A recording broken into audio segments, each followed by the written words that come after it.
आप सभी को मेरा नमस्कार। आज मैं आप सभी के समक्ष करवा चौथ की कथा, पूजा विधि तथा आरती प्रस्तुत कर रही हूँ। आइए शुरू करते हैं। सबसे पहले सभी सुहागन स्त्रियों को मेरी तरफ से करवा चौथ की हार्दिक शुभकामनाएं। करवा चौथ का व्रत कार्तिक मास की कृष्ण पक्ष की चतुर्थी को किया जाता है। यह व्रत सुहागन स्त्रियां अपने पति की लंबी आयु के लिए रखती हैं। इस दिन सूर्योदय से पहले उठकर सरगी खाने का नियम है। उसके बाद स्नान आदि से निवृत्त होकर पूरा दिन व्रत किया जाता है और संध्या के समय करवा चौथ की कथा सुनी जाती है। कथा सुनने के बाद सभी व्रतधारी स्त्रियां अपनी सासू जी अथवा ससुर जी के लिए बायना निकालती हैं। यदि आपके सास अथवा ससुर नहीं हैं, तो किसी बुजुर्ग अथवा ब्राह्मणी को बायना दिया जाता है। रात को चंद्रमा की पूजा करके अर्घ्य देकर भोजन किया जाता है। करवा चौथ का व्रत अलग अलग जगह अलग अलग तरीके से मनाया जाता है। भले ही करवा चौथ की पूजा करने के तरीके में थोड़ा बहुत फर्क होता है, परंतु यह व्रत सभी स्त्रियां अपने पति की दीर्घायु के लिए रखती हैं। पंजाब में कुंवारी लड़कियां अपना इच्छित वर पाने के लिए भी यह व्रत करती हैं तथा जिन लड़कियों की शादी तय हो जाती है वह भी इस व्रत को करती हैं। आइए अब शुरू करते हैं करवा चौथ की कथा। मम सुख सौभाग्य पुत्र पौत्रादि सुस्थिर श्री प्राप्त ये करक चतुर्थी व्रतमहं करिष्ये। मम सुख सौभाग्य पुत्र पौत्रादि सुस्थिर श्री प्राप्त्ये करक चतुर्थी व्रतमहं करिष्ये। प्राचीन समय में एक विद्वान ब्राह्मण के 7 बेटे तथा एक बेटी थी। वह अपने 7 भाइयों की बहुत लाडली बहन थी। भाई बहन हमेशा एक साथ ही भोजन करते थे। जब उनकी बहन की शादी हो गई तब वह 7 भाई बहुत उदास हो गए। अपने भाइयों की ऐसी हालत का समाचार पाकर बहन अपने मायके रहने आई। जब वह मायके में थी तब कार्तिक मास की कृष्ण पक्ष की चतुर्थी आने पर बहन ने करवा चौथ का व्रत रखा। करवा चौथ के दिन जब 7 भाई खाना खाने बैठे तो उन्होंने बहन को भी खाने के लिए बुलाया। उनके बुलाने पर उनकी माँ ने कहा, इसका तो आज करवा चौथ का व्रत है। जब चांद निकलेगा तब यह अर्घ्य देकर खाना खाएगी। सुबह से शाम हो गई। 7 भाई अपनी बहन को भूखा देखकर परेशान थे। तब उन्होंने सोचा कि उनकी बहन सुबह से भूखी है और चांद तो निकल ही नहीं रहा। इस पर भाइयों ने दूर जंगल में जाकर आग जला दी और छलनी में से चांद की तरह एक नकली आकृति दिखाई और बहन को कहा, बहन बहन चांद निकल आया है, अब तुम चंद्रमा को अर्घ्य देकर अपना व्रत खोल लो। उस नकली चांद को देखने के बाद बहन ने अपनी भाभियों को भी बुलाया कि तुम भी अर्घ्य दे दो। लेकिन भाभियां कहने लगी, यह चांद तो तेरे लिए निकला है, हमारे लिए नहीं, इसलिए तुम ही अर्घ्य दे दो। तब बहन ने उस नकली चांद को ही अर्घ्य दिया और खाना खाने लगी। जैसे ही उन 7 भाइयों की बहन ने पहला निवाला तोड़ा तो उसके ससुराल से बुलावा आ गया कि उसका पति बीमार है। तब उस लड़की की माँ ने लड़की को जाते हुए कपड़े देने के लिए संदूक खोला। जैसे ही उसने संदूक खोला तो उसके हाथ में सफेद कपड़ा आया। फिर उसके मन में वहम हुआ और उसने दूसरा संदूक खोला। दूसरे संदूक को खोलने पर भी सफेद कपड़ा ही सामने आया। ऐसे ही उसकी माँ ने 4 संदूक खोले। चारों संदूकों में से सफेद कपड़ा ही सामने आया। तब उसकी माँ ने उसे वही कपड़ा पहनाकर जल्दी से भेज दिया और जाने से पहले उसे एक सोने का सिक्का दिया और कहा, रास्ते में सभी को नमस्कार करके पैरों को छूकर आशीर्वाद लेना और जो तुम्हें सुहागन होने की आशीष दे उसे ही यह सिक्का देना।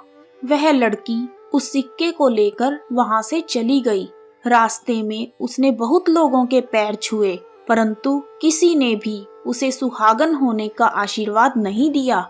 सभी ने यही कहा कि ठंडी हो, सीली हो, सब्र करने वाली हो, अपने भाइयों की बहन हो, भाइयों का सुख देखने वाली हो। जब वह ससुराल के दरवाजे पर पहुंची तो उसकी छोटी ननद मिली। उसने अपनी छोटी ननद के पैर छू दिए और तब उसकी ननद ने कहा, सीली हो, तेरे बेटे हों और मेरे भाई का सुख देखने वाली हो। यह सुनते ही उन सातों भाइयों की बहन ने सोने का सिक्का अपनी ननद को दे दिया और अपने पल्ले में गांठ बांध ली।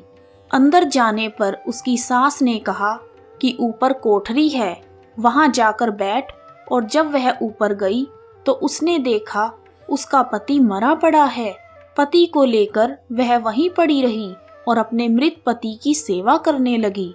उसकी सास नौकरों के हाथ बची कुची रोटी उसके लिए भेज देती थी। इस तरह अपने मृत पति की सेवा करते हुए उसे 1 वर्ष बीत गया। करवा चौथ का व्रत फिर से आया। सभी सुहागन स्त्रियों ने नहा धोकर करवा चौथ का व्रत किया, सिर धोया, हाथों में मेहंदी लगाई और 16 श्रृंगार किए। सभी ने सुहाग के नाम की नई चूड़ियां पहनी। वह लड़की यह सब देखती रही। एक पड़ोसन ने उसे कहा, तू भी करवा चौथ का व्रत कर ले। तब वह बोली, मैं कैसे व्रत करूं? इस पर पड़ोसन ने कहा कि चौथ माता सब ठीक कर देंगी। पड़ोसन के कहने पर उसने भी व्रत किया। कुछ देर बाद करवे बेचने के लिए एक औरत आई और आवाज लगाने लगी, करवा लो, भाइयों की प्यारी करवा लो, दिन में चांद उगाने वाली करवा लो, ज्यादा भूख की मारी करवा लो। बहू ने आवाज लगाई, ए करवे वाली, मुझे भी करवा दे जा। इस पर करवे वाली ने कहा, मेरी दूसरी बहन आएगी, वह तुझे करवा देगी। जब दूसरी बहन आई तो वह आवाज लगाने लगी, करवा लो, भाइयों की प्यारी करवा लो, दिन में चांद उगाने वाली करवा लो, ज्यादा भूख की मारी करवा लो। बहू ने आवाज लगाई, ए करवे वाली, मुझे भी करवा दे जा। इस पर करवे वाली ने कहा, मेरी तीसरी बहन आएगी, वह तुझे करवा देगी। इस तरह से 5 बहनें आई। सभी ने यही कहा कि मेरी बहन आएगी, वह तुझे करवा देगी। अब छठी बहन ने करवों के लिए आवाज लगाई और उसने कहा कि हमारी 7वीं बहन आएगी, तुम उससे करवा लेना। जब वह आए तो तुम उसके रास्ते में कांटे बिखेर देना, उसके पैर में कांटे चुभ जाएंगे। जब उसके पैर में कांटा चुभेगा और वह चिल्लाएगी तो तुम सुई लेकर उसका पैर पकड़कर जबरदस्ती कांटा निकाल देना। तुम्हारे कांटा निकालते ही जब वह तुम्हें आशीर्वाद देगी तब तुम उससे करवा मांगना और करवा लेकर तुम व्रत का उद्यापन करना, जिससे तुम्हारा पति ठीक हो जाएगा। उसकी सारी बातें सुनकर उसने वैसा ही किया और कांटा चुभने पर उसे निकाल भी दिया, जिससे उसने उस लड़की को बहुत आशीर्वाद दिया।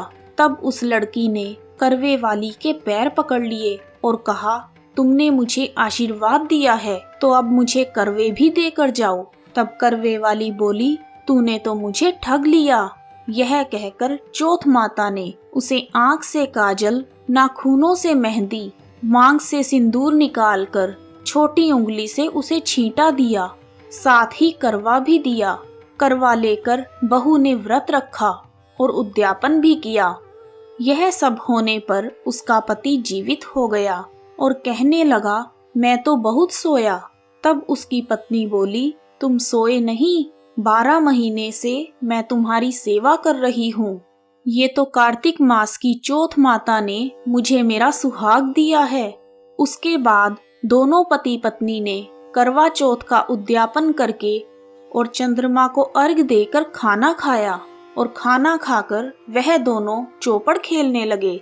जब वह चौपड़ खेल रहे थे तब उसकी सास ने दासी को तेल में बना हुआ खाना देकर बहू के पास भेजा। दासी ने देखा वह दोनों तो चौपड़ खेल रहे हैं। वह उल्टे पैर लौट गई और जाकर सास से कहा, तुम्हारे महल में तो बहुत रौनक है, तुम्हारे बहू बेटे तो चौपड़ खेल रहे हैं।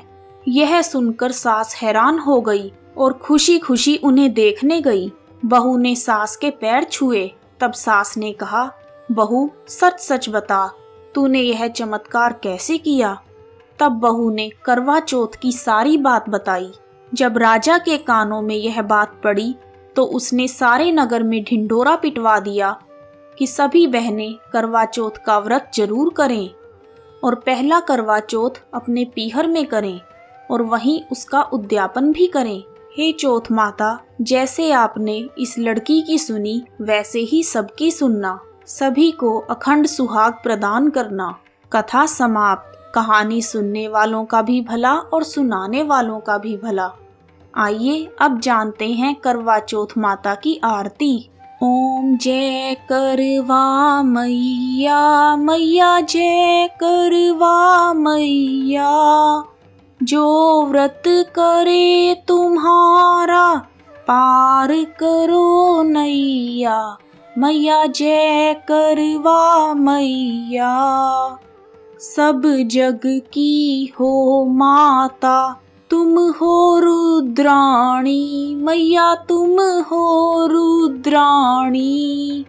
यश तुम्हारा गावत जग के सब प्राणी, मैया जय करवा मैया। कार्तिक कृष्ण चतुर्थी जो नारी व्रत करती, मैया जो नारी व्रत करती। दीर्घायु पति होवे, दुख सारे हरती, मैया जय करवा मैया।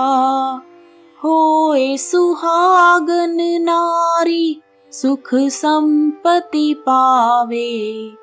गणपति जी दयालु, विघ्न सभी नाशे, मैया जय करवा मैया। करवा मैया की आरती व्रत कर जो गावे, मैया व्रत कर जो गावे। व्रत हो जाए पूर्ण, सब विधि सुख पावे, मैया जय करवा मैया।